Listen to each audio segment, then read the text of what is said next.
Hoje é dia de recomeçar. Deus de recomeços.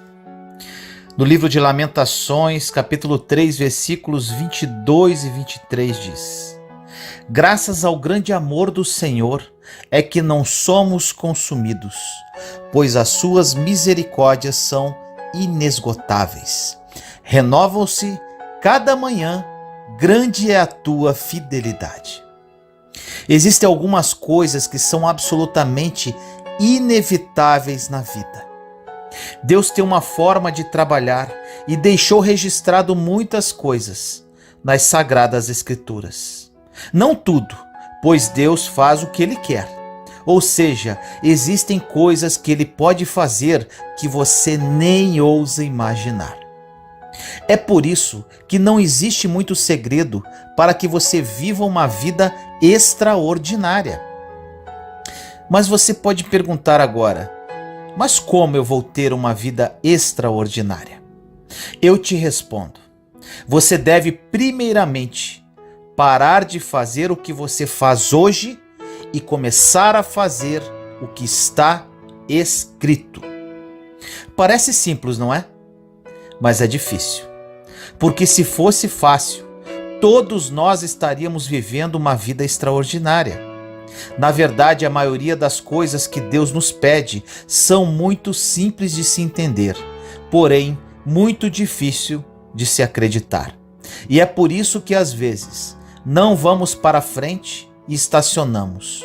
Nós entendemos, mas não acreditamos. A Sagrada Escritura, como dito na passagem no início da mensagem, deixa bem claro que as misericórdias do Senhor se renovam a cada manhã. E o que isto quer dizer? Que cada manhã tem algo novo que Deus faz. E por muitas vezes nós não percebemos. O nome disso que Deus faz chama-se recomeço. Deus é um Deus especialista em recomeçar. Nós que nunca percebemos isso. O grande problema de recomeçar é o medo. Temos medo do recomeço devido às experiências que já vivemos e não deram certo. Experiências essas que nos trouxeram dor e sofrimento. E quando um recomeço chega em nossas vidas, ele nos causa medo. Às vezes não reconhecemos um bom recomeço e não percebemos isso por achar que o ato de recomeçar sempre tem que vir após uma tragédia. Quando na verdade, a cada manhã, Deus aperta um botão de reiniciar na sua vida. É por isso que a palavra diz que o choro pode durar uma noite, mas a alegria vem pela manhã, pois toda manhã Ele te dá uma nova oportunidade que você nem pediu. As misericórdias se estendem sobre você e Deus é tão fiel e poderoso que você nem pediu pela misericórdia nesse dia e mesmo assim Ele te deu pela manhã quando você acordou. Pois Ele sabe que é disso que você precisa para continuar. Você precisa de um recomeço. Todos os dias entram e saem coisas na sua vida. E se você não aprender a recomeçar, você sempre vai falhar no próximo passo. Deus é um especialista em recomeços. Deus é como um GPS que sabe que vamos entrar num caminho errado.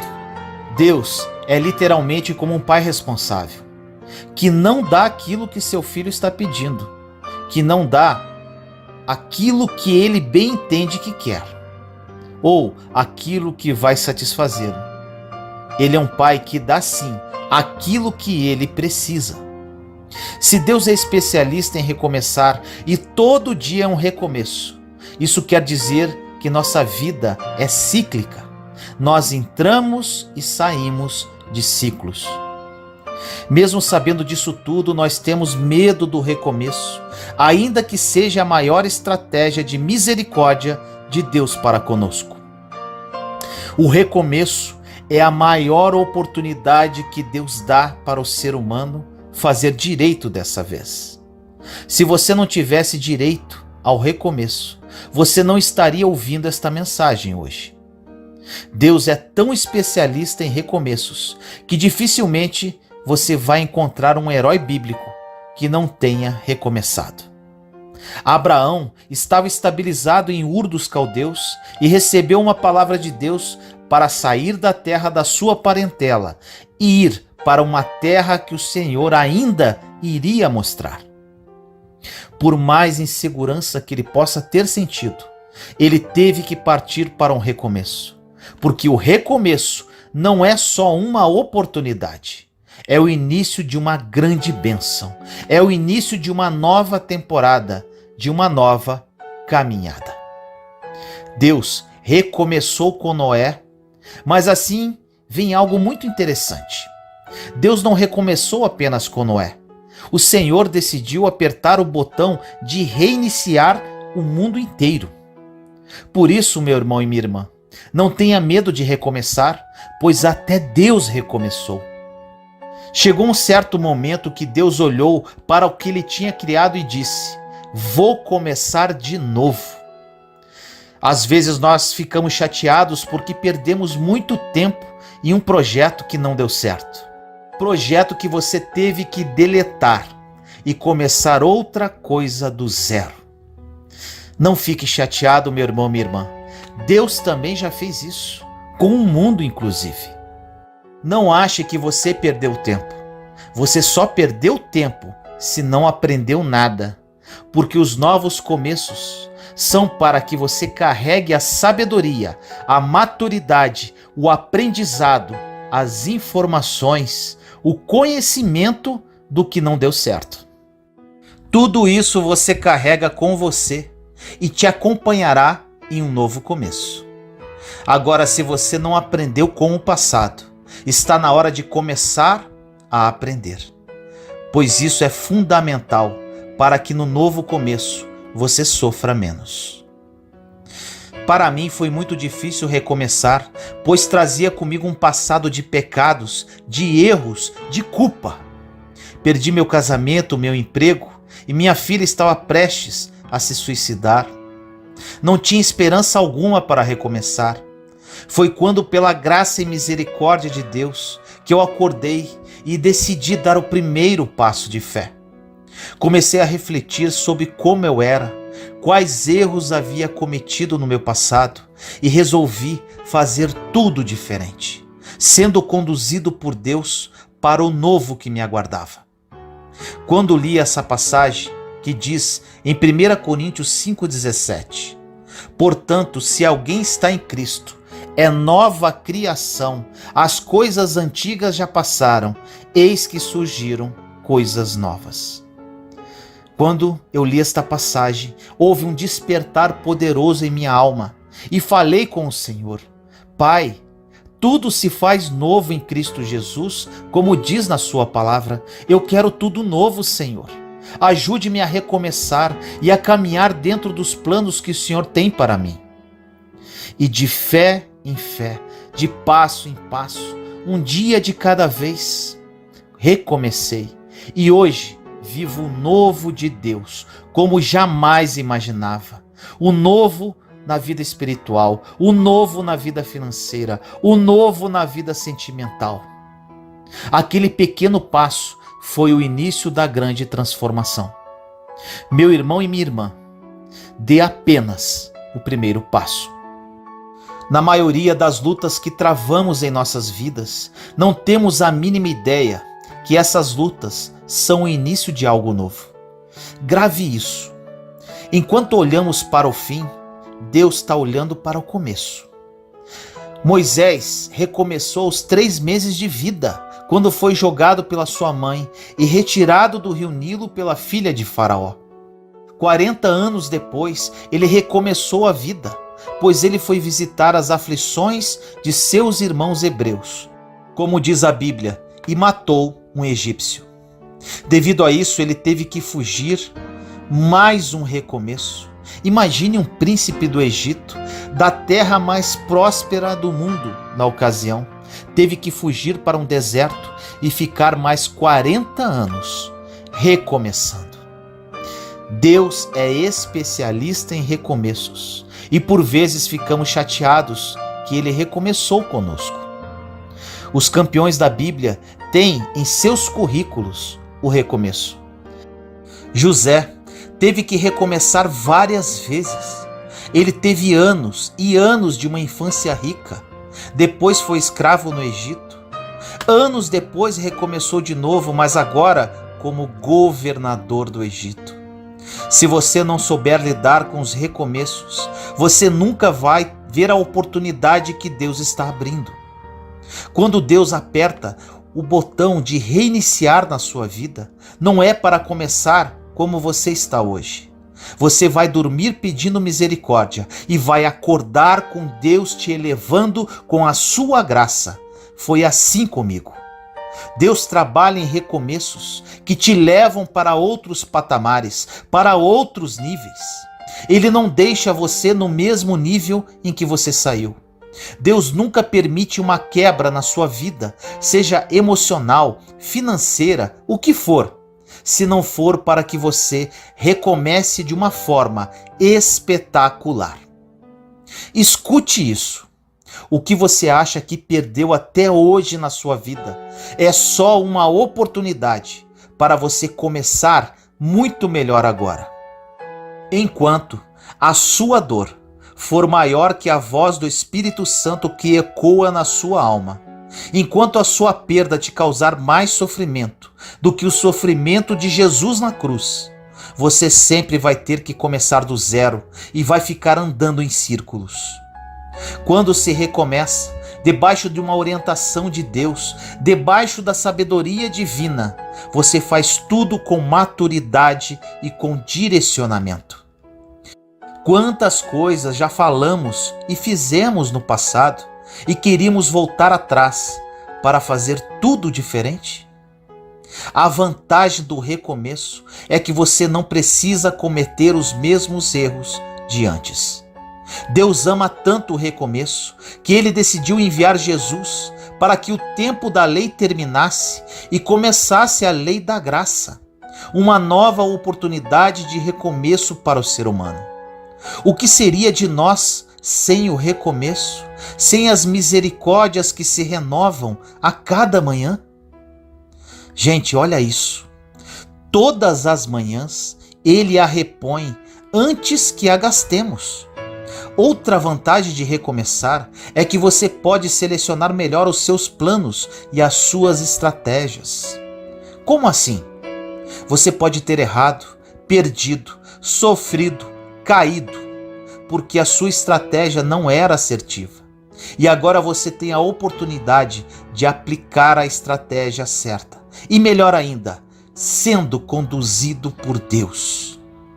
A Bíblia diz que se o homem é infiel, como nós geralmente somos, o Senhor permanece fiel, porque Ele não é homem para que minta, nem filho do homem para que se arrependa. Ele nunca vai mudar quem Ele é, porque erramos com Ele. Deus é o contrário do ser humano. Ainda que erremos com Ele, ainda que sejamos infiéis, Ele permanecerá sendo exatamente quem Ele é. Existem coisas que quando Deus apertar o botão de reiniciar, você irá perder. Deixe ir embora as coisas que Deus quer que saiam da sua vida. Deixe-as ir. Tenha somente aquilo que está ligado à maturidade e sabedoria para um recomeço. Não tente segurar o que Deus quer tirar. Deus tem tudo de nossas vidas registrado com Ele. Cada palavra, cada atitude. É por isso que Ele prefere, mesmo tendo tudo gravado, apertar um botão de delete e recomeçar. Deus é tão poderoso e íntegro que poderia usar isso contra nós, mas Ele decide por recomeçar e nós às vezes não queremos recomeçar por puro orgulho e vaidade. Mas Deus olha para nós com misericórdia e fala: calma, eu recomecei, eu te perdoei de coisas muito piores. Deixe para lá e recomece. A Bíblia deixa claro que se você não perdoar o seu irmão, o Pai que está no céu também não te perdoa. Parece duro de escutar isso, não é? mas é a verdade. Para que experimentemos coisas novas na vida espiritual, precisamos recomeçar, estarmos dispostos a irmos novamente, mas usando tudo que foi ensinado de forma madura, observando qual porta não devemos entrar, qual caminho não devemos mais seguir, entendermos ainda quais pessoas irão entrar e quais irão sair de nossas vidas neste recomeço. Não reclame, meu irmão, minha irmã, do que está acontecendo. Não murmure das coisas que saíram do seu controle. Se saiu do seu controle, já está no controle de Deus. Deus é especialista em recomeços, em recalcular rotas, como um GPS. O que o inimigo não tem ideia é que nosso Deus é um Deus de recomeço. Para ele não tem fim, ele é infinito, ele é eterno. Quando as pessoas olham e enxergam queda, Deus olha e vê uma virada de vida, um recomeço, e esse recomeço vai ser muito melhor do que o início que eles viram. O seu passado foi apagado, os seus pecados foram jogados no mar do esquecimento. A sua vida emocional não precisa ser mais aquele buraco de alma que você sentia. Sua vida pode ser agora equilibrada, inteligente e sadia. A sua vida espiritual não precisa ter mais aqueles altos e baixos, pois Deus, com seu recomeço, te faz novo. Ore comigo assim: Senhor querido, nos colocamos em sua santa e doce presença neste momento, eu, meus irmãos e irmãs em Cristo Jesus. Pai amado, recomeço. Muitos dos seus filhos e filhas estão paralisados com medo de recomeçar. Que esta mensagem desperte corações com essa vontade, essa determinação. Que eles deem o primeiro passo e recomecem a caminhar. Suas misericórdias se renovam todas as manhãs e com isso todos os dias temos uma nova oportunidade. Que eles aprendam com os erros do passado e recomecem, sendo conduzidos por ti para viverem seus propósitos de vida, para honrar e glorificar o seu santo nome. Assim nós oramos, em nome do nosso Senhor Jesus Cristo. Amém.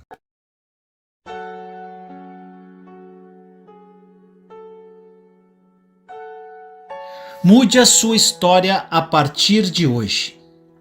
No livro de Isaías, capítulo 53, versículo 5 diz: Mas ele foi ferido por causa das nossas transgressões e moído por causa das nossas iniquidades. O castigo que nos traz a paz estava sobre ele, e pelas suas pisaduras fomos sarados. Toda reforma só existe porque antes houve uma construção.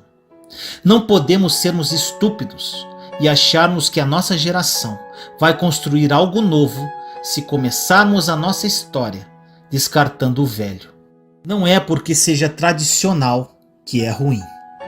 Se tudo que é óbvio fosse cumprido, não existiria ninguém fraco na fé, porque é óbvio que o jejum santifica o nosso espírito e abate a nossa carne, mas nem sempre estamos jejuando. É óbvio que é impossível desejar céus abertos com a nossa Bíblia fechada, pois não estamos lendo. É óbvio que a atmosfera de um culto depende muito mais de quem está nele do que qualquer outra coisa. Mas nem sempre vamos ao culto queimando. Ao contrário, infelizmente, sempre sentamos e esperamos alguém queimar por nós. É óbvio que uma das maiores crises da nossa geração é acreditar estar queimando por Deus, quando na verdade só está sentindo o calor de quem está por perto. É óbvio que Jesus pode mudar histórias, mas se é tão óbvio assim, por que existem momentos que estamos em crise e não conseguimos descansar na certeza de que Deus já cuidou de todas as coisas? É óbvio que em Isaías 53 garante que pelas pisaduras de Jesus nós já fomos sarados. Mas se é óbvio, por que uma enfermidade muitas vezes rouba de nós a nossa alegria? Nós nos agarramos nas promessas, mas nem sempre nós conhecemos os princípios. Não tenha um tipo de fé que só quer ouvir falar do que Deus pode fazer, mas muitas das vezes negligencia o que você precisa fazer para que Ele faça. Não estou falando de autojustificação, que significa você tentar fazer aquilo que só Deus poderia fazer. Estou falando de comprometimento, que significa você fazer aquilo que Deus te chamou para fazer e confiar que o demais Ele fará. Estou falando de posicionamento, que é você entender que quem dá os passos em direção a Jesus é você, mas quem está lá de braços abertos para te receber é Ele. Estou falando de inteligência emocional, a ponto de entendermos que não significa que as nossas lutas sejam a ausência de Deus na nossa história. Às vezes olhamos para Deus e queremos quantificar a bondade dele de acordo com aquilo que estamos vivendo naquele momento. Deus não é bom ou ruim de acordo com aquilo que você vive, porque as nossas circunstâncias não alteram o caráter de Deus. Isso é óbvio, mas por que tropeçamos então? Te digo, porque ninguém tropeça em pedra grande.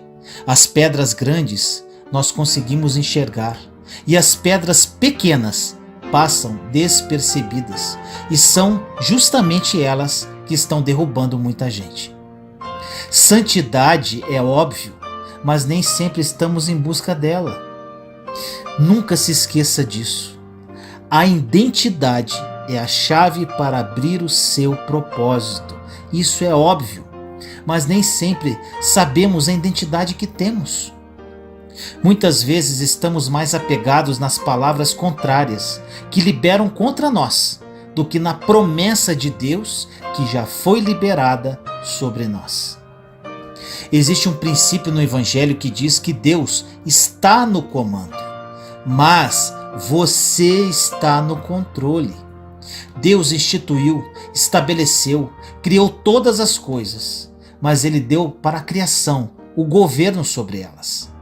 A vida não é tão fácil, mas pode ser leve. Sempre digo isso. Pode ser leve quando nos desprendemos daquilo que é superficial e mergulhamos naquilo que é atemporal. Deve ser loucura para Deus olhar para a crise que estamos passando por causa de um mês de trabalho e Ele deve falar: estou toda a eternidade passada dizendo que eu te amo. Estou desde a eternidade futura declarando que estarei com você todos os dias. E um mês que você está mal, ainda se preocupa se eu vou fazer ou não? Não faz sentido para Deus, porque Ele não tem um calendário. Aliás, Ele não se move por isso. Deus já estabeleceu palavras e Ele nos diz que precisamos nos levantar e começar a fazer história com Ele. Toda revolução coletiva é fruto de uma revolução individual. Muitas vezes queremos sonhar no macro, mas na verdade estamos só tentando maquiar a ausência dos nossos sonhos no micro. Às vezes estamos sonhando com o macro, porque é muito mais fácil falarmos de sonhos genéricos para as multidões. É muito mais fácil falarmos de propósitos genéricos para uma geração do que pararmos e sermos intencionais para mergulharmos nos propósitos e sonhos que Deus tem para nós. Deus quer tocar uma geração, mas primeiro Ele quer tocar você. Deus quer tirar toda a ferida que está dentro de você e transformar em uma cicatriz que aponta para o milagre. Deus quer renovar a sua alegria, quer avivar você, quer incendiar o seu coração e tirar toda a frieza, preocupação, angústia e ansiedade. Em 1 João 4,18 diz: no amor não há temor, antes o perfeito amor lança fora o temor, porque o temor tem consigo a pena, e o que teme não é perfeito em amor. Uma geração só pode representar Jesus quando tiver sido tocada por ele. Se você entender o propósito pelo qual você foi gerado, nada abaixo disso te satisfaz mais. Quando nós sabemos quem somos, não queremos mais ser ninguém além de nós mesmos. Quando entendemos o propósito que temos, não queremos viver o propósito de mais ninguém. Quando entendemos o desígnio que temos, nós não queremos viver o desígnio de mais ninguém. Porque Deus revelou para você o propósito pelo qual você foi formado. Os 2 dias mais importantes de todo homem é o dia que ele nasce e o dia que ele descobre o porquê do seu nascimento. Muitas vezes olhamos para a história do filho pródigo na perspectiva de que a parábola está falando especificamente de alguém que se desviou. Mas te digo, a parábola do filho pródigo pode ser vista por outras perspectivas também. Porque o vazio que o filho pródigo experimentou, muitas pessoas experimentam, e não só quando se desviam de Deus. O momento que assumimos o mesmo papel do filho pródigo é quando tomamos todo tipo de decisão que nos afasta do lugar do propósito. O filho pródigo não é só quem se desvia da igreja e de Deus, mas é também quem decide se afastar também do propósito, porque nada preenche o seu vazio senão o propósito pelo qual você foi gerado. De maneira básica, o teu propósito e o teu chamado é estar com Deus. Você foi gerado e chamado para isso. Não confunda chamado com vocação. A sua vocação pode ser pregar, casar, pastorear, ensinar, cantar. Mas o teu chamado é um só. Você foi chamado para Deus. Muitas vezes estamos inconstantes na fé, porque a criação está sempre em busca de milagres. Mas Deus está em busca de uma coisa só. Nunca se esqueça disso. Deus está à busca de relacionamento. Tudo que Deus quer é você. Teu chamado é Jesus. Nada além dele te satisfaz. O pecado não é simplesmente fazer coisas ruins, mas colocar coisas boas no lugar de Deus. O motivo pelo qual estamos tão ansiosos é porque esperamos qualquer coisa abaixo de Deus e da sua vontade para nós. O motivo pelo qual estamos tão abatidos e cansados é porque estamos colocando coisas para ocupar o lugar de Deus em todas as áreas da nossa vida. Mas existe um Deus que te chamou para fazer história. Aqueles que tocam em Jesus vão poder tocar em pessoas, e isso vai mudar a nossa geração.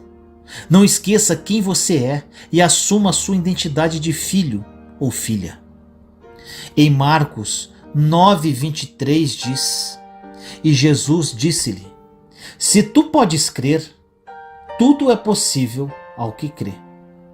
Existem coisas que você está vivendo hoje e talvez nem lembre, mas que já foram motivos de muito choro no seu quarto há anos atrás. Existem coisas que estamos vivendo que há anos atrás pareciam impossíveis e hoje se tornaram até banais. Não temos que nos acostumar com a bondade de Deus. Não podemos negligenciar que não merecemos. Mas mesmo assim, por Ele ser bom e misericordioso, Ele oferece e dá para nós com amor. A sua identidade libera o seu destino, milagre, promessas, futuro, porque Deus desejou você. E mais nada vai mudar o fato de você ser filho ou filha. Deus desenhou você porque Ele olhou para tudo o que criou e sentiu que ainda faltava alguma coisa. Ele desejou e desenhou você.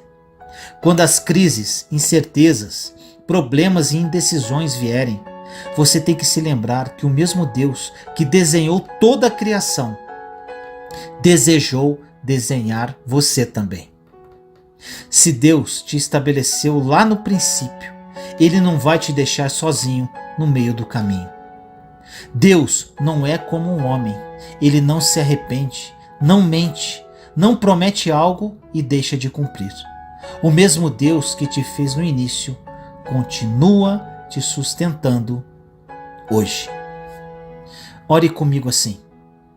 Senhor amado, nos colocamos em Sua santa presença neste momento, eu, meus irmãos e irmãs em Cristo Jesus. Pai querido, agradecemos por mais um dia, agradecemos por falar conosco através desta mensagem. Resolvemos, Senhor, fazer história contigo, caminhar a seu lado e mudar o mundo. Deixamos o passado para trás, enterramos ele neste momento. Começaremos um caminhar dentro dos seus propósitos para cada um de nós e viveremos os seus sonhos. Obrigado, Pai, por este despertar. A partir de hoje, nossa vida nunca mais será a mesma. O Senhor criou cada um de nós com uma missão, com um propósito de vida. Estamos dispostos a cumprir essa missão com todas as nossas forças e de todo o nosso coração. Fomos chamados como exército de Cristo e desta forma, num só corpo, estamos prontos para exercer qualquer desafio. Conte conosco, Pai. Assim nós oramos, em nome do nosso Senhor Jesus Cristo. Amém.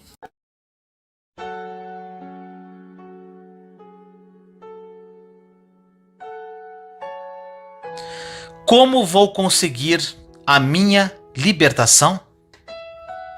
No livro de João, capítulo 8, versículo 36 diz: Portanto, se o Filho os libertar, vocês de fato serão livres. A libertação é uma parte muito importante da obra de Deus em nossas vidas. Cristo nos liberta da condenação eterna, do pecado e da influência do diabo. E é somente nele que encontramos a verdadeira liberdade. A Bíblia fala sobre muitos tipos de libertação, e a mais importante delas é, com certeza, a espiritual, porque sem ela é impossível ser feliz de verdade. Assim como uma pessoa pode ser oprimida e escravizada por outra, ela também pode ser escravizada pelo pecado e, em consequência, pelas forças do diabo, segundo João 8,34. E nós não conseguimos nos libertar sozinhos dessa prisão. Precisamos de alguém mais forte do que nós, ou seja, precisamos de Jesus. A Bíblia diz que o Filho de Deus veio a esta terra para destruir as obras do diabo. 1 João 3,8. Por isso precisamos entregar a nossa vida a Ele e não voltarmos atrás em nossa decisão. Então, se você quer ter uma vida vitoriosa e ser totalmente liberto, dê esses 5 passos a partir de agora. Primeiro passo: aceite Jesus como Senhor e Salvador. Isso é muito mais do que uma simples escolha. O termo aceitar no sentido bíblico significa crer, confiar e seguir. Muitas pessoas dizem que aceitaram Jesus, mas nunca depositaram a sua fé totalmente nele. Elas afirmam que têm Jesus no coração, mas ao mesmo tempo são orgulhosas, fofoqueiras, mentirosas, guardam mágoa, inveja, idolatria e acham que não precisam mudar de vida. A verdade é que não tem como receber Jesus como seu Salvador se primeiro você não reconhecer que é pecador e que precisa da misericórdia dele. A Bíblia diz que o verdadeiro seguidor de Jesus não pode ficar em cima do muro, convivendo com a luz e as trevas ao mesmo tempo. Veja o que está escrito: aquele que diz, eu o conheço, mas não obedece aos seus mandamentos é mentiroso, e a verdade não está nele. Mas se alguém obedece à sua palavra, nele verdadeiramente o amor de Deus está aperfeiçoado. Desta forma sabemos que estamos nele. Aquele que afirma que permanece nele deve andar como ele andou. 1 João, capítulo 2, versículos de 4 a 6. Aceitar Jesus significa abandonar os ídolos do passado, virar as costas para o pecado e obedecer a sua palavra. Significa negar-se a si mesmo, tomar a sua cruz e segui-lo até o fim. É confiar em seu poder, mesmo nas piores tempestades que surgem em nosso caminho, e descansar na certeza de que Ele sempre tem o melhor para nós. Se fizermos isso com o coração aberto, teremos dado o primeiro passo rumo à nossa libertação espiritual. O segundo passo: ande em santidade. A palavra santo significa separado. Ou seja, se você quiser ser liberto do jugo de Satanás, você não pode mais fazer a vontade dele, porque agora você é propriedade exclusiva de Deus e Ele quer que você seja só dele. Em 2 Coríntios, capítulo 6, versículos de 14 a 18 diz: Não se ponham em jugo desigual com descrentes, pois o que tem em comum a justiça e a maldade? Ou que comunhão pode ter a luz com as trevas? Que harmonia entre Cristo e Belial? Que há de comum entre o crente e o descrente? Que acordo há entre o templo de Deus e os ídolos? Pois somos santuário do Deus vivo. Como disse Deus: habitarei com eles e entre eles andarei. Serei o seu Deus e eles serão o meu povo. Portanto, saiam do meio deles e separem-se, diz o Senhor. Não toquem em coisas impuras, e eu os receberei e lhes serei pai, e vocês serão meus filhos e minhas filhas, diz o Senhor Todo-Poderoso. Isso significa que nunca mais voltaremos a pecar? Não, não é isso. Desde que o pecado entrou no mundo através de Adão e Eva, o ser humano é impuro por natureza. Por mais que Jesus já tenha morrido na cruz para nos justificar do pecado, enquanto vivermos neste mundo, não conseguiremos ser totalmente santos. Isso só acontecerá na eternidade. Então, viver em santidade significa odiar o pecado, reconhecê-lo em sua vida e lutar para que ele não domine o seu coração. Porque se isso acontecer, o diabo irá te controlar e te levar a tomar decisões que vão contra a vontade de Deus e que vão te levar à morte espiritual. Mas, se todos os dias você orar e vigiar e buscar uma vida de santidade, você começará a experimentar a liberdade que o Senhor planejou para você. Por isso, eu quero te perguntar agora: quem governa o seu coração hoje? Cristo ou o pecado? Se você quer ser liberto, peça perdão pelos seus erros e não deixe que nada te escravize novamente. Terceiro passo: fuja da aparência do mal. Um dos passos mais importantes para uma pessoa ser liberta espiritualmente é se desligar de tudo aquilo que tira o seu foco de Jesus. Veja o que o apóstolo Paulo disse em 1 Tessalonicenses, capítulo 5, versículos 22 e 23. Afastem-se de toda forma de mal, que o próprio Deus da paz os santifique inteiramente. Que todo o espírito, alma e corpo de vocês seja conservado irrepreensível na vinda do nosso Senhor Jesus Cristo. Isso não significa que devemos nos tornar crentes bitolados, chatos, legalistas, assim como eram os fariseus dos tempos de Jesus, que pensavam ser melhores do que os outros só porque conheciam as Escrituras e tinham certas atitudes. Você pode sim viver neste mundo, conviver com pessoas e até desfrutar das coisas boas desta terra. Mas deve sempre se lembrar de que o mal está em todos os lugares, inclusive no seu coração. E você deve se afastar de tudo que te afasta do Senhor. O próprio Jesus orou pelos seus discípulos dizendo: Pai, não peço que os tires do mundo, mas que os livres do mal. João 17:9. O quarto passo: seja cheio do Espírito Santo. Esse é outro passo muito importante para a libertação espiritual. E para que isso aconteça é preciso que antes você se esvazie do orgulho, da autossuficiência, do rancor, da ira e de tudo que te afasta do Senhor. A palavra esvaziar significa tornar vazio, desocupar. Ou seja, devemos desocupar o coração para dar lugar ao Espírito Santo de Deus. Se estivermos cheios de vontade própria, vaidade, murmuração, então o Espírito Santo não terá espaço para atuar em nossas vidas. Enquanto não morremos para o nosso eu, não poderemos experimentar uma vida cheia do Espírito Santo. A Bíblia diz que a carne deseja o que é contrário ao Espírito, e o Espírito o que é contrário à carne. Eles estão em conflito um com o outro, de modo que vocês não fazem o que desejam. Gálatas 5,17. Isso mostra que a nossa carne deseja praticar o pecado e o nosso espírito deseja as coisas de Deus. E só iremos vencer esta guerra se orarmos e renovarmos a nossa mente dia após dia com a palavra de Deus. A Bíblia conta a história de Ananias e sua esposa Zafira. Eles ajudaram a manter a igreja logo depois que Jesus ressuscitou e voltou para o céu. Certa vez esse casal vendeu um terreno que tinha para doar o dinheiro e ajudar a manter o ministério.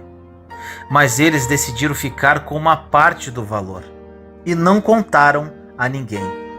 Deus então revelou esta mentira ao apóstolo Pedro, que confrontou Ananias dizendo: Ananias, como você permitiu que Satanás enchesse o seu coração a ponto de você mentir ao Espírito Santo e guardar para si uma parte do dinheiro que recebeu pela propriedade? Atos 5:3. O coração de Ananias estava vazio da presença de Deus e cheio dele mesmo.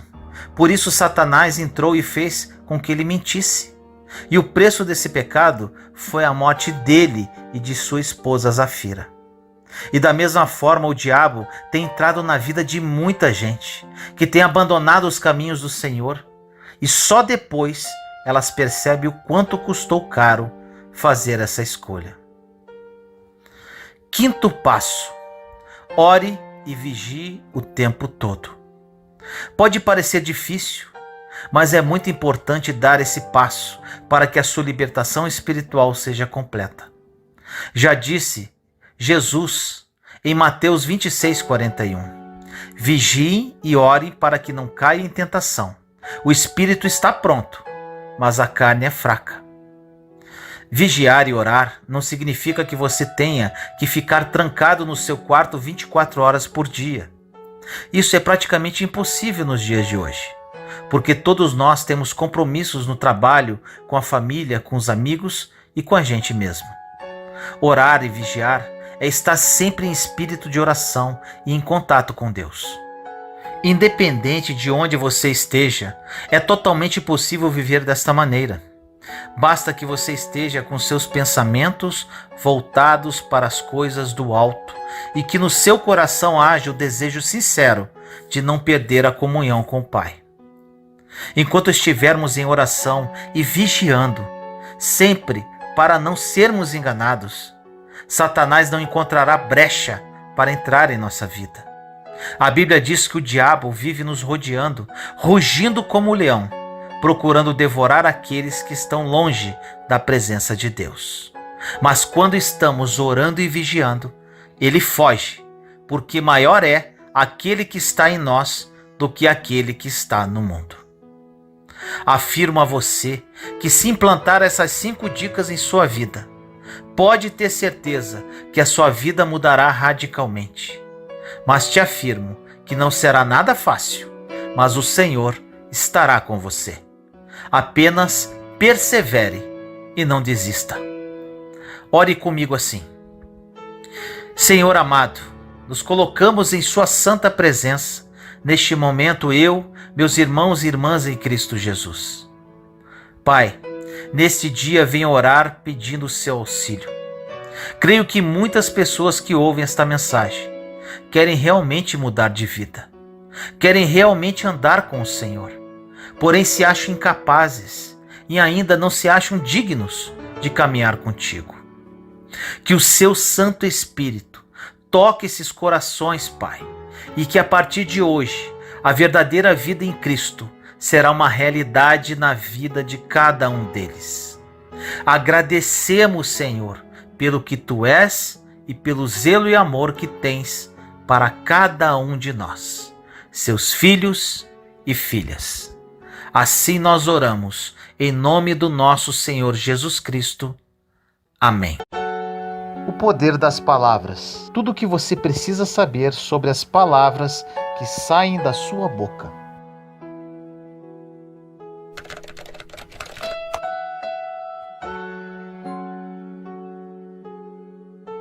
No livro de Provérbios, capítulo 18, versículo 21 diz: A língua tem poder sobre a vida e sobre a morte. Os que gostam de usá-la comerão do seu fruto. As palavras são cheias de poder. Elas podem curar ou podem ferir. Podem ministrar morte ou podem ministrar vida. Podem incentivar ou podem desencorajar. Podem fortalecer ou podem derrubar. Pessoas se divorciam por causa das palavras. Famílias são destruídas por causa das palavras. Pessoas perdem empregos devido às palavras. A insegurança pode dominar a vida de uma pessoa devido às palavras que foram ditas para ela. Devido a esse grande poder das palavras, precisamos escolhê-las muito bem. Precisamos nos responsabilizar pelas palavras que proferimos. Porém, vale a pena salientar que ninguém poderá domar a sua língua sozinho. E para isso, precisamos da ajuda de Deus. Sem exceção alguma, todas as pessoas passarão por muitas tribulações e aflições em suas vidas. A grande tendência do ser humano é verbalizar os seus sentimentos. E, infelizmente, na maioria das vezes, o que sai de suas bocas é reclamação, murmuração e blasfêmia. No livro de Tiago, capítulo 1, versículo 2 diz: Meus irmãos, considerem motivo de grande alegria o fato de passarem por diversas provações. Alegria por passar por provações? Isso parece um pouco contraditório, mas é exatamente isso que acontece quando caminhamos em fé.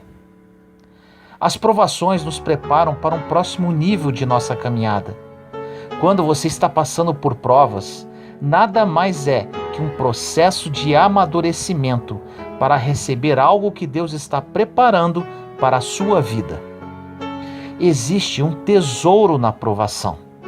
Quando enfrentamos lutas, provações e problemas, uma das primeiras coisas que precisamos fazer é profetizar: Deus, ajude-me a encontrar um tesouro nesta provação. Sempre existirá algo bom nos períodos de provações, e se encontrarmos com a ajuda de Deus, será uma glória. Nesses momentos de prova, precisamos aprender a dar graças pelo que Deus já tem feito em nossa vida, em vez de ficar falando de nossos problemas. Usamos como exemplo Davi, quando ele foi enfrentar Golias. Davi não ficou falando do que ele via, ou seja, da grandeza do gigante ou da sua armadura poderosa. Ele falava sobre todas as grandes coisas que Deus já havia operado através da vida dele. Ele disse: eu já matei um leão, um urso, então quem é esse Golias? Lembrar das coisas que Deus já fez em nosso passado é uma grande forma de nos fortalecermos para encararmos nossos gigantes do presente. Você pode hoje estar enfrentando situações terríveis e o inimigo está tentando te convencer que não poderá suportar esse problema. Agora, se você refletir profundamente, concluirá que tiveram situações no seu passado que você venceu e continuou caminhando. E ainda, em sua palavra, Deus nos diz que não enfrentaremos problemas maiores do que podemos suportar, pois cada situação Ele proverá uma saída. Em 1 Coríntios, capítulo 10, versículo 13 diz: Não sobreveio a vocês tentação que não fosse comum aos homens. E Deus é fiel. Ele não permitirá que vocês sejam tentados além do que podem suportar. Mas, quando forem tentados, Ele lhes providenciará um escape para que o possam suportar. Nunca diga, não tem saída, isso é demais para mim. O que você proclama através da sua boca poderá lhe trazer mais fraqueza dia após dia. Aprenda a acreditar no que a palavra de Deus diz. E ao invés de proclamar derrota, proclame a palavra. Diga, conforme diz em Filipenses 4,13, tudo posso naquele que me fortalece.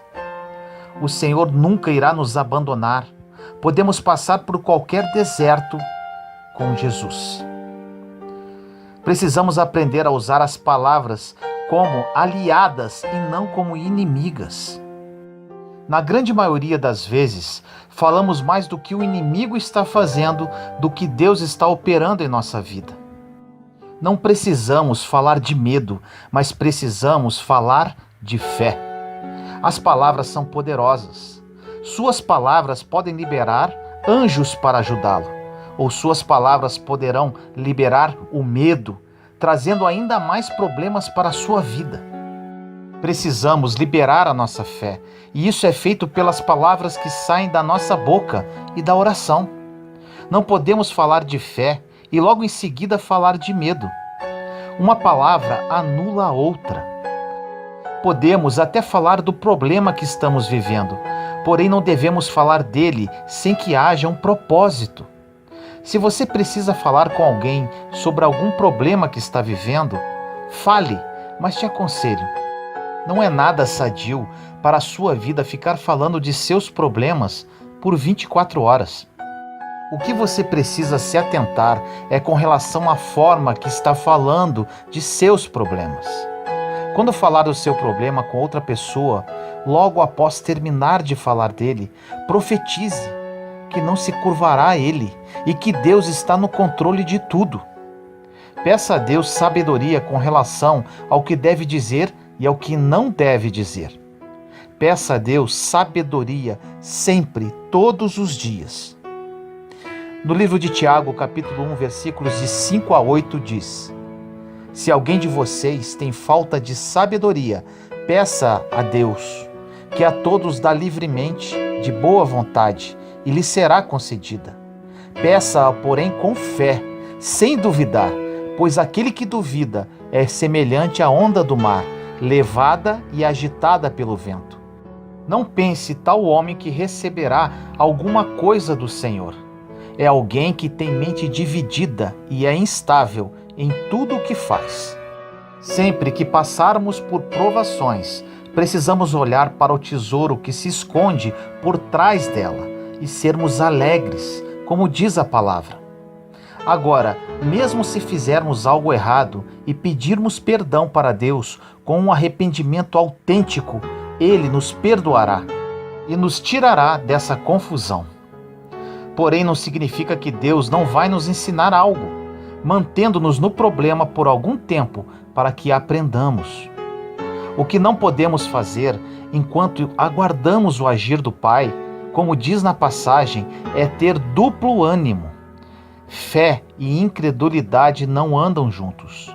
Oramos e profetizamos sobre a nossa vida na presença de nossos amigos cristãos. E logo em seguida, murmuramos e reclamamos com nossos amigos incrédulos. Isso é muito comum. Um grande exemplo da Bíblia que nos ensina como devemos agir no tempo de provação foi Jesus. Ele, no tempo de provação, falou muito pouco. No livro de Isaías, capítulo 53, versículos 6 e 7 diz: Todos nós, tal qual ovelhas, nos desviamos, Cada um de nós se voltou para o seu próprio caminho, e o Senhor fez cair sobre ele a iniquidade de todos nós. Ele foi oprimido e afligido, contudo não abriu a boca. Como um cordeiro foi levado para o matadouro, e como uma ovelha que diante de seus tosquiadores fica calada, ele não abriu a boca. No livro de João, capítulo 14, versículo 30 diz: Já não falarei muito convosco, porque vem o príncipe deste mundo, mas ele não tem nada em mim. Jesus estava passando por muita pressão, muita responsabilidade e com as emoções à flor da pele, chegando até a suar sangue, entre aspas, ao inimigo. Às vezes entregamos e perdemos todas as bênçãos que Deus tem para nós, porque não fechamos a nossa boca. Quando estivermos numa provação e as emoções estiverem à flor da pele, precisamos nos retirar, conversar com nós mesmos e manter a boca fechada. Precisamos olhar e pedir a Deus a graça de falar coisas positivas, mesmo em meio às tribulações. Quando estiver muito difícil e você tenha que falar algo, peça a Deus que coloque as palavras em sua boca, para que saiam apenas palavras edificadoras e não coisas inúteis e sem sentido. Existe um ditado popular que diz que temos 2 ouvidos e apenas uma boca, para ouvirmos mais e falarmos menos. Isso é uma grande verdade. Se ficarmos calados para ouvir, aprenderemos muito mais do que ficar simplesmente falando sem parar. A sabedoria com as palavras é primordial para a nossa existência. Da nossa boca deveriam sair apenas palavras para edificar e encorajar. A sabedoria ao falar é tão importante que precisamos nos atentar até no que falamos para o nosso irmão com relação ao nosso testemunho de vida, ao que Deus tem operado em nós. Dependendo da forma que falarmos, poderemos deixar o próximo ainda pior, pois poderá soar gabação, por mais bem intencionados que estivermos. Precisamos de sabedoria. No livro de Provérbios, capítulo 27, versículos 1 e 2 diz: Não se gabe do dia de amanhã, pois você não sabe o que este ou aquele dia poderá trazer. Que outros façam elogios a você, não a sua própria boca. Outras pessoas, não os seus próprios lábios. Quando fazemos algo de bom, não devemos deixar a mão direita saber o que a esquerda está fazendo. Tudo o que fazemos, absolutamente tudo, devemos fazer para o Senhor, e ainda devemos estar dispostos a fazer em segredo, a menos que seja conveniente alguém saber. Precisamos de sabedoria. Quantas coisas falamos para alguém para que ela nos olhe com admiração? Se aprendemos a manter as coisas entre nós e Deus, seremos muito abençoados, a não ser que Ele nos dê permissão para compartilhar. Precisamos criar intimidade com Deus, para que Ele confie a nós os seus segredos, para que Ele nos ensine quando é tempo de dizer as coisas e quando é tempo de não dizer. No livro de Tiago, capítulo 3, versículos de 5 a 10 diz: Semelhantemente, a língua é um pequeno órgão do corpo, mas se vangloria de grandes coisas. Vejam como um grande bosque é incendiado por uma simples fagulha. Assim também a língua é um fogo, é um mundo de iniquidade. Colocada entre os membros do nosso corpo, contamina a pessoa por inteiro, incendeia todo o curso de uma vida, sendo ela mesma incendiada pelo inferno. Toda espécie de animais, aves, répteis e criaturas do mar doma-se e é domada pela espécie humana. A língua, porém, ninguém consegue domar. É um mal incontrolável, cheio de veneno mortífero. Com a língua bendizemos ao Senhor e Pai, e com ela amaldiçoamos aos homens, feitos à semelhança de Deus. Da mesma boca procedem bênção e maldição. Meus irmãos, não pode ser assim. Os maiores problemas que saem de nossas bocas: murmuração, reclamação e palavras negativas. No livro de Efésios, capítulo 4, versículo 29 diz: nenhuma palavra torpe saia da boca de vocês, mas apenas o que for útil para edificar os outros, conforme a necessidade, para que conceda graça aos que a ouvem. Se falarmos palavras positivas, de fé, elas edificam. Se falarmos de medo e negatividade, isso irá nos derrubar e causará um efeito negativo sobre os outros. Em Provérbios 18, 21 diz: a língua tem poder sobre a vida e sobre a morte. Os que gostam de usá-la comerão do seu fruto. Em Êxodo 17, 3 diz: mas o povo estava sedento e reclamou a Moisés: por que você nos tirou do Egito? Foi para matar de sede a nós, aos nossos filhos e aos nossos rebanhos? O povo israelita, na ocasião de sua saída do Egito em direção à terra prometida, é o maior exemplo do que não devemos fazer com a boca. Eles reclamavam de tudo e de todos. Nesta passagem, eles reclamavam para Moisés. Além de reclamarem, eles estavam culpando Moisés pela situação deles. É muito mais fácil culpar os outros do que assumir os próprios erros. Isto é muito comum no meio cristão. No livro de Êxodo acontece algo interessante. No capítulo 16, o povo de Israel estava morrendo de fome. E no capítulo 17, eles estavam morrendo de sede. Ou seja, nunca estavam satisfeitos com nada e sempre arrumavam uma razão para reclamar. Você conhece alguém assim? No livro de Números, capítulo 21, versículos 4 e 5 diz: partiram eles do Monte Hor, pelo caminho do Mar Vermelho, para contornarem a terra de Edom. Mas o povo ficou impaciente no caminho e falou contra Deus e contra Moisés, dizendo: por que vocês nos tiraram do Egito para morrermos no deserto? Não há pão, não há água, e nós detestamos esta comida miserável. Percebemos que o povo israelita não precisava de milagres, mas sim de maturidade espiritual. É isso que acontece com muitos de nós na caminhada da fé. Se Deus não der um milagre e não tivermos maturidade espiritual, quando tivermos outro problema, teremos que ter outro milagre, e assim por diante. Agora, se tivermos maturidade, seremos sempre os mesmos, não importando as circunstâncias. E este é o objetivo de Deus em nossas vidas, pois Ele não quer bebês, mas sim pessoas maduras na fé. Se tivermos um coração ranzinza, não há milagre que baste. Vamos acabar reclamando até do milagre que recebemos. No livro de Números, capítulo 21, versículo 6 diz: então o Senhor enviou serpentes venenosas que morderam o povo e muitos morreram. Esse é o resultado que o povo israelita recebeu. Ou seja, murmurar, reclamar, resmungar, não apreciar os milagres de Deus, encontrar falhas nos outros, igual porta aberta para as serpentes, igual mordeduras, igual morte. Em Números 21, 7 diz: o povo foi a Moisés e disse: pecamos quando falamos contra o Senhor e contra você. Ore pedindo ao Senhor que tire as serpentes no meio de nós. E Moisés orou pelo povo.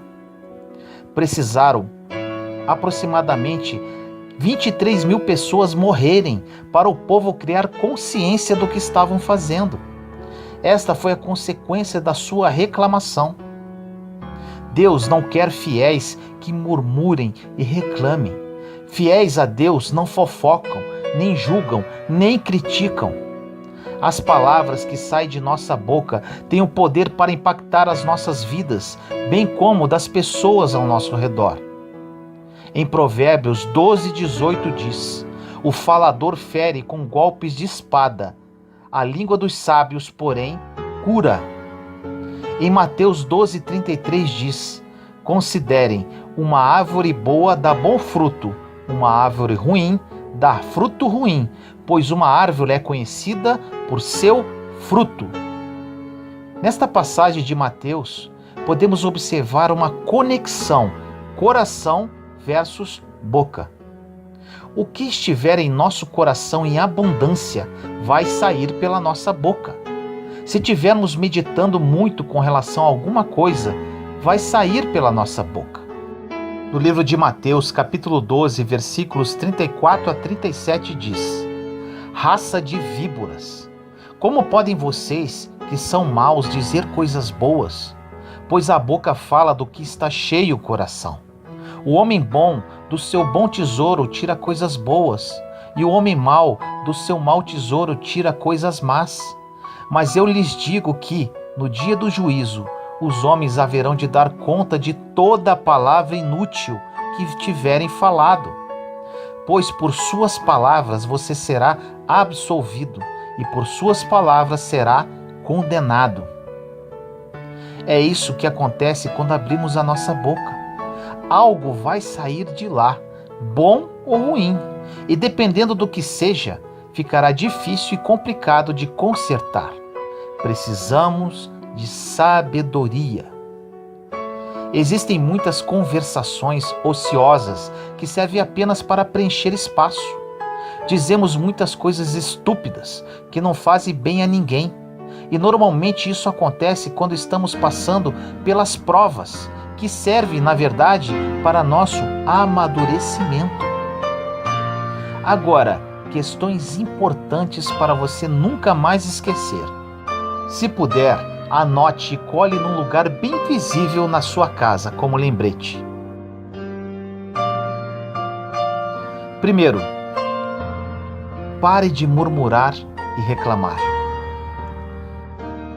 Segundo, sua boca existe por uma razão: glorificar a Deus e edificar os homens. 3. Pare de julgar, criticar e fofocar. Importante, cada pessoa faz o que bem entender e o que quiser da sua própria vida, e não devemos nos envolver com isso. Deus fala, não é da sua conta o que as pessoas estão fazendo. É diante de mim que elas vão cair e ficar no dia do julgamento. E você não deve se preocupar. Isso não é da sua conta. 4. Ouça mais e fale menos. Você tem 2 ouvidos e apenas uma boca. 5. Peça sabedoria a Deus com relação às palavras que saem da sua boca. 6. Somente dê a sua opinião se alguém permitir, mas mesmo assim, que seja algo edificante e libertador. As pessoas querem liberdade para tomar as suas próprias decisões. As pessoas precisam de liberdade. 7. Evite conflitos, discussões, desuniões, desarmonias e discórdias. Normalmente tudo isso ocorre através de palavras mal colocadas. Espero que essa mensagem tenha falado ao seu coração. Vamos nos unir como um corpo de Cristo forte, edificando uns aos outros, amando uns aos outros e renovando a nossa mente à luz da palavra de Deus, para nos tornarmos cristãos de referência, caminhando sempre em amor e fé.